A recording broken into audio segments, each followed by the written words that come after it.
Guess yourself, right? You're going to do the right thing, right?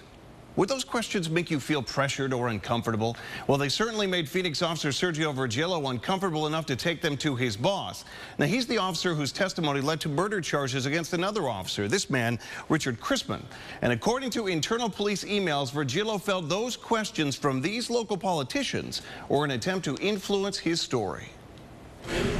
Phoenix Vice Mayor Michael Nowakowski and Councilman Michael Johnson admitted to me today that they did call Officer Sergio Virgilio shortly after he accused fellow officer Richard Crispin of murder. They called together on speakerphone, but they said that their intent was strictly supportive. It's a protocol that I have in my office. Anything that happens in District 7, I call the officer. It was a pleasant conversation. It was a very short conversation. But according to internal emails posted on the Phoenix Law Enforcement Association website, Officer Virgilio felt awkward during the conversation. Nowakowski and Johnson allegedly asked him, "You are not going to second-guess yourself, right?"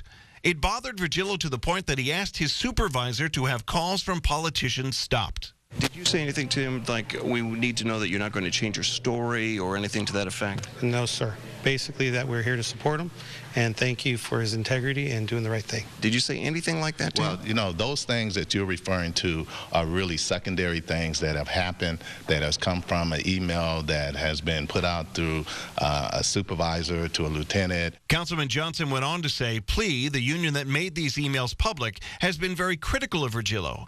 PLEA represents the officer accused of murder, Richard Crispin, but Officer Virgilio isn't a member, and it would benefit Crispin's case to portray Virgilio's statements as tainted. But that doesn't mean that the conversation didn't take place. If the officer had felt pressured or maybe that the call was improper, how would you respond to that? I would ask you to bring the officer here and then we can have that conversation with the three of us.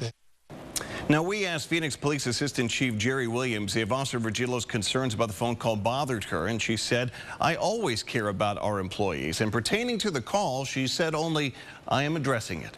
Back to you, Scene. All right, thanks, Pat. Officer Crispin is expected to be in court tomorrow. He is scheduled to be arraigned at 8:30, and we'll be there, of course, to let you know what happens.